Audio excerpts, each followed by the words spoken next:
This is a little bit of an unusual episode because I'm actually starting a book. It is The Open Society and its Enemies by Karl Popper. It's about time that I read this book, and I just want to introduce the book and just talk about why I chose to read it. I think it's incredibly important. The main reason I'm reading it is because I think what Musk is doing with Twitter is directly related to this book in a sense that we have a lot of forces that are endangering what we think our democracy is or should be. There was a recent blog post by a person, the former CTO of Coinbase, and I don't know the name, but it doesn't matter. I put it in the show notes. And he spoke about the need for Musk to support some sort of freedom in the wake of two extreme forces. One is the woke force, which is, let's call it the left, and the right, the nationalist, totalitarian forces, which are predominant in the East, particularly in Russia and China. So he's kind of pointing out that we need something to protect our freedom. And I think Karl Popper and his book that I think was written in the 40s, 50s. I mean, clearly the backdrop of this book doesn't need any introduction. Totalitarian regimes took over the world, and World War II fortunately got rid of them, but we still have them, and we weren't able to get rid of the cancer. And that's why it's important to think about this book and what it means, and how we should go forward. Now, I just started the book, so this is not a book discussion by no means, but it's sort of an introduction and an inspiration, hopefully, why I'm reading the book, and for people that follow me and this podcast. The purpose of this podcast is to give people a sense for what it feels like to run a hedge fund, and we give book discussions occasionally because reading books is part of the business of a hedge fund manager. This is the Not Even Wrong podcast. It's May 6, 2022. This is Krim Delko. For today, the fund is down 1%. The market's down 50 basis points. For the year, we are down 28.3%. The market is down 13.8%. We're underperforming by 14.5%. We had a massive drawdown yesterday, which is still sort of hanging over the market. It's the rate rise and the Fed fighting inflation. We believe that inflation is supply chain driven and not monetary at this point. But of course, the supply chain driven inflation is real inflation too. When it comes to bond buying, what the bond market is basically telling the Fed is that you need to slow down the economy, because even though it's supply chain driven, we need to slow down demand to stabilize prices and then rebuild the supply chain. So what that means is that we're going to see, most likely in the next 6 to 12 months, a recession and then a rebuild of the economy based on a new supply chain, which requires different energy sources and different setups of supply chain in general. Of course, it's not just the Russia problem, but we also have a China problem in terms of COVID restrictions and all that stuff. So that said, let's now jump into the book, The Open Society and its Enemies by Karl Popper. Into introduction, Popper is trying to motivate the book. The book is, in my view, has the goal to offer social technology that can help us maintain freedom. I think that's probably, if I had a beer with Carl right now, I'm pretty sure he would agree with that. So what does that mean? Let's parse that now. Social technology. So we have, of course, technology, engineering, physics, and all that, building bridges, machines, computers. But we also need to understand how to organize ourselves, how to socially put ourselves together. I mean, the same way a computer architect is thinking of how to build a computer, I think we humans should be thinking and have to think and must think about how to organize ourselves, how to architect ourselves. Actually, real architects think about that, how to build buildings, how do people interact in buildings. And I think we can extrapolate that to governments or the world or whatever entity you want to choose. I'm actually personally, I like to choose the family. I think the family is the unit, the atom of society. That's where it all starts. It's where a man and a woman get together and create offsprings. In modern times, that can be a man and a woman and a woman. It doesn't really matter how the offspring is created. I think what matters is that we live in a household as a family.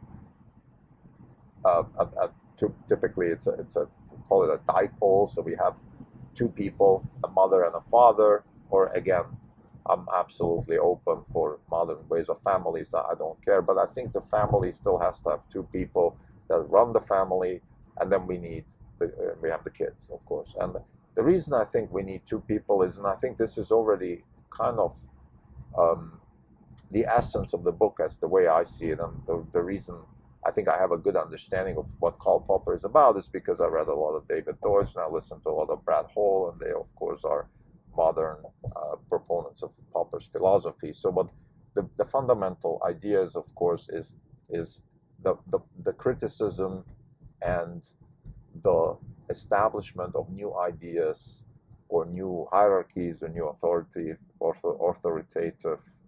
vectors or whatever you want to call it without violence. So this is really the core idea of Karl Popper. Whatever you do, science, family, law, the rule of law, governments, things change, and the way you change is by replacing old ideas with better ideas, hopefully solving existing problems with better solutions, creating new problems. So we're creating basically a sort of a social innovation stack. I think the analogy here is Jim McKelvey's book about the innovation stack and building a company, and I think it's very similar with everything in life. You're building an innovation stack, you compound interest, or you compound knowledge, you compound positive outcomes by iterating. And the key here is iteration. And that's where Karl Popper really ties very nicely into the philosophy of our own hedge fund, because we have the same problem. A lot of the questions that Popper asks are questions the hedge fund manager has to ask. For example, in the introduction, Popper criticizes historicism. Basically, I would say that's kind of like reasoning by analogy. And the reason he criticizes that is just simply it doesn't really lead us anywhere. It's the theory of the chosen ones, as he calls it, or it's the theory of the people that impose themselves on us and tell us, look, we know what happened in the past and we know what's going to happen in the future. It is this linear projections of the future by looking at the past. And this is, of course, lethal in financial markets. This is lethal in any context of the world. And I think this is fundamentally what Karl Popper is trying to say. And the alternative is criticism. What that means is that we have an idea and then we criticize the idea until we find a better idea. Or criticism just means finding problems, real problems, and then finding solutions. That's what criticism means. Criticism sometimes has a bad rap. It doesn't mean that you try to establish something new. It doesn't mean that you try to empower yourself at the expense of somebody else. It means genuinely finding a better solution for a problem. And I think this now nicely ties into Elon Musk. The way I see his Twitter acquisitions is exactly in this culture of trying to find a better solution for a problem. The problem being free speech, but free speech is really, the definition of free speech is simply speech that is not moderated by an authority. That's what free speech is. And it is speech that has certain rules to follow.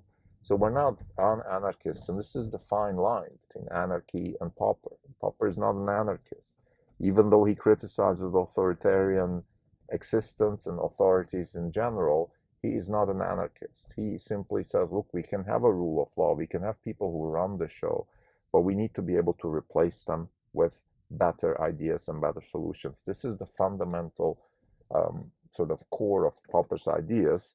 And I think that's also where the family comes in. That's why I think in my initial comments were, okay, where does it start? It starts with the family, because, here's why. Because I think the family is the unit where you start with this culture of criticism. That's why I think it's so important. And you need two. You can't have one. That's why divorced parents are so difficult, or have it difficult. Nothing against divorce. It's sometimes useful, but it's very difficult to raise kids just alone. I think you need that other pole, and you need a legitimate other pole. You need that ability to, within the context of love and family, to criticize and find better solutions for problems. It's much more difficult when you have this disruption. But anyway, this podcast certainly is not about divorce. I just wanted to sort of bring in my idea of where the atom is. The atom is the family. It starts with the family, and I think that's why we humans are so obsessed with family across societies and across cultures, and you know, the people in the jungle and us, and everybody's obsessed with family for good reasons. I think what Popper, again, is trying to find is a way out of this impasse that we have rulers imposing themselves on us and telling us, either in the name of God or in the name of science or in the name of history or in the name of whatever, that they are right and we are wrong. That's the problem. The problem is, how do we fix that? And the solution is a culture of criticism where ideas are replaced with better ideas, problems are solved with better solutions that create new problems that then, of course, also ask for better solutions. This is the ideal form. I've been working on quantum computing, and there's no such thing as an ideal quantum computer, but there is something that resembles a quantum computer in the same way. I think we might not have a pure Popperian process in place, but we can find better forms to get there. And I think that's where the Twitter acquisitions kicks in. Now, the way I hope Elon Musk will formulate his Twitter acquisition at some point in a deck, maybe, and hopefully I can invest in the company, then is that he uses the blockchain and blockchain technology, maybe creates his own coin or uses Ethereum or whatever, it doesn't matter, to create a contract that defines your identity and creates an NFT-like asset for each tweet, and then these tweets can work as smart contracts in the Twitter sphere and evolve according to an algorithm that incentivizes the behavior that we consider good, and this incentivizes the behavior that we consider bad. And while we need certain fundamental descriptions of good and bad, and I know already I'm on thin ice here, because what is good, what is bad, but I think we kind of agree on certain things, like the let's say defaming somebody, asking other people to kill people, any kind of unacceptable pornography or violence. There's certain things we all agree on, or let's say the majority. And I believe if we had a network type decision making a la blockchain technology, we could find that the network would decide that certain things are unacceptable, and that through incentive systems and monetary incentive systems, and this is the idea in this particular blog post, that we could create a system that incentivizes good behavior and disincentivizes bad behavior. So a little bit like the stock market incentivizes companies to do good in terms of solving problems and succeeding in the marketplace, versus companies that don't do that, they typically get voted out of the financial market system. So in that culture, I see the Twitter acquisition. And to summarize the episode, I started reading the book The Open Society and Its Enemies by Karl Popper.